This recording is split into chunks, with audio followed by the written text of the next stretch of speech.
This week, you read in your textbooks about global, ethical, and sustainable marketing. Sustainable companies and products do well by doing good. They make products and processes that are good for people and for the environment. You may remember that on the first day of class, I mentioned something called the triple bottom line orientation. This is when a company cares not just about profit, but about three bottom lines: social, environmental, and financial. This takes more work on the part of the company, but it means that they're putting themselves in a great position for the long term because sustainability is the way of the future. So what does sustainability mean, and how do we work toward a triple bottom line? Well, sustainable products are sensitive to natural resources like air and water. They're produced without creating a lot of toxins that are released into the environment, and they don't leave us with a ton of trash. As the population continues to grow, sustainable products and services are going to be more and more important. To succeed as a sustainable company with a sustainable product, marketers need to do several things. First, they need to think about the green consumer. Lots of people, especially people in places like Missoula with an environmental bend, are likely to shop at places where they know sustainable products are sold, and they're more likely to pay more money just to get sustainable products. For example, here's one of my favorite locally made sustainable products. This is Kelly Green. It's an environmentally friendly and sustainably produced laundry detergent.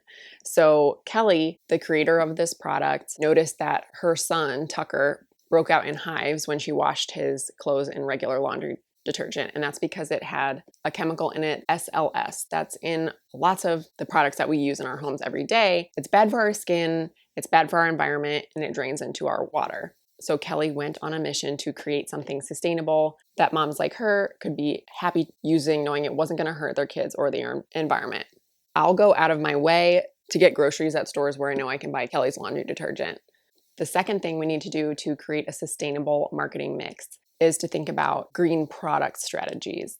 That means creating products in a way that's sustainable and doing things like using fair trade. Fair trade is a type of economy that only uses industries and workers in developing countries where people are paid fairly and work in safe conditions.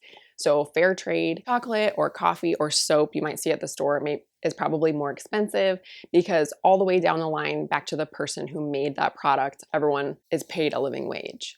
The third staple of a sustainable marketing mix is a price strategy. So when it comes down to it, the dollar amount is often what makes or breaks a sale. So it's important that sustainable products aren't enormously expensive, especially compared to their competitors' pricing. This Kelly Green laundry detergent is $12.99, but it lasts a lot longer than a larger bottle of the competitor's non-sustainable product because you can use less of it per load. But for Kelly Green's purposes, it's important that she communicates that so people know that when they pay that $13, they're getting a lot for their money.